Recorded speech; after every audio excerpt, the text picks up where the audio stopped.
Hey everybody, thanks for watching the Arkansas Gun Guy. Today, a close-up look at the super miniaturized versions of two of my favorite pistols.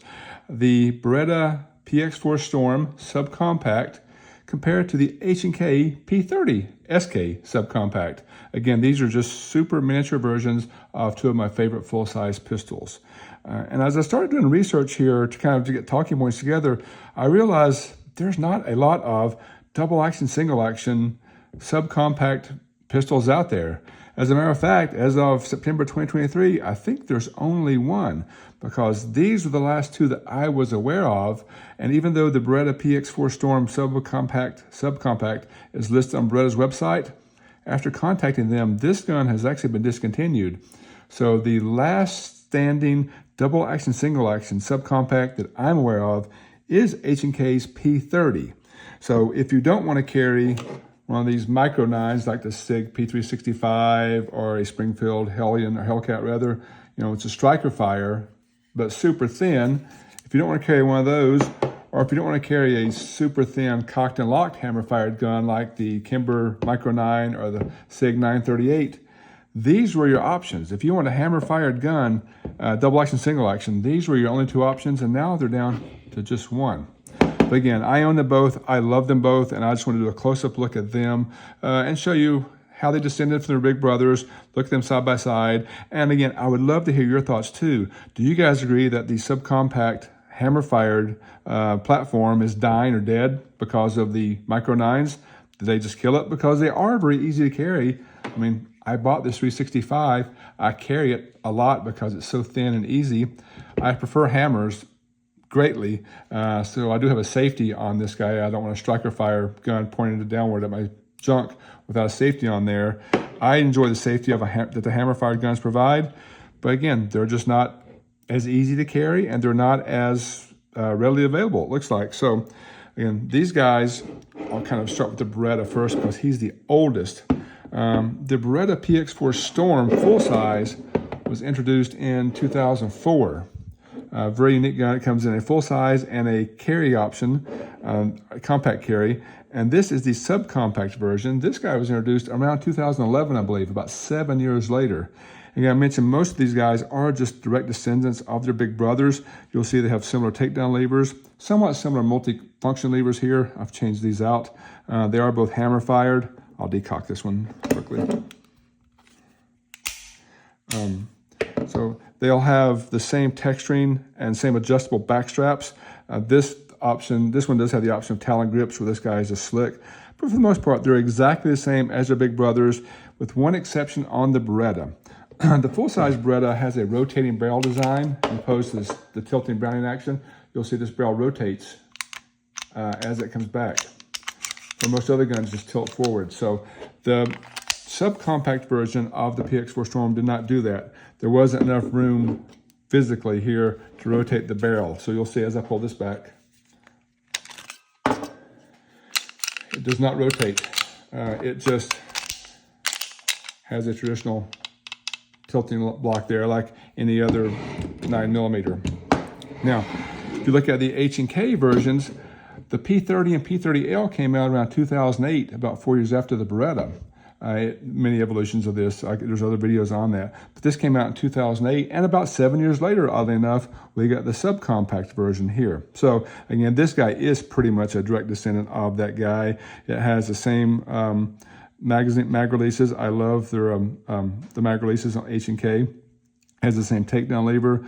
It has different control levers. H&K is famous for being very modular with their options for controls. Some people like safety, some people like decockers on the side. This one has both, or this one has safety here, decocker there. This guy only has a decocker on the back. So again, that's the only difference, but they are pretty much the same. One other kind of cool feature about the subcompacts is that they're kind of modular with their big brothers, because since they are just miniaturized versions, some of the internals still fit together. So I can take my magazine out of my subcompact, take the magazine out of my full size,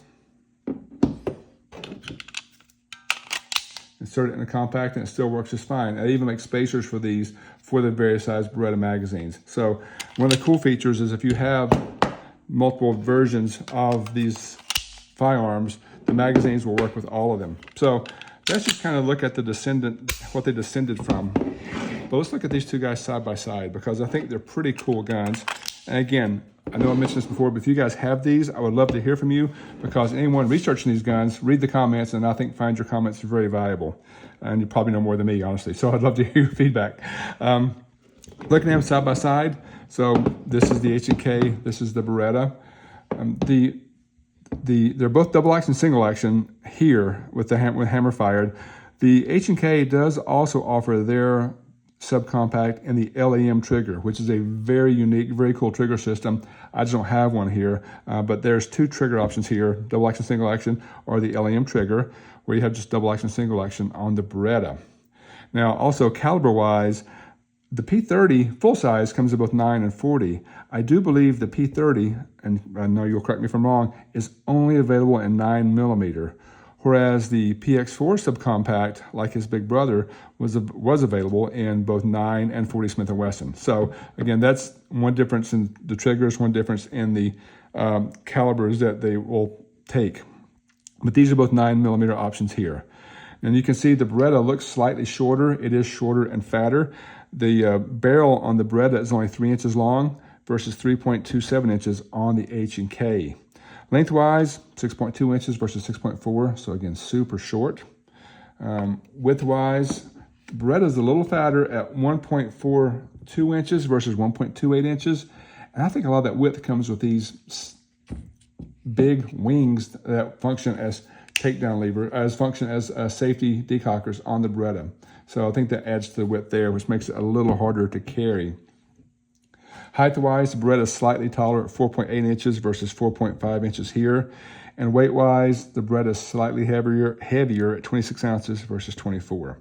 So again, that's kind of look at just the capacities of them. The other very cool thing is the capacity.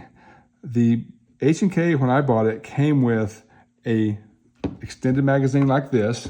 I can grip like this, that holds 10 rounds. Today, they're shipping with 12 rounds. I think they have this with 12 rounds.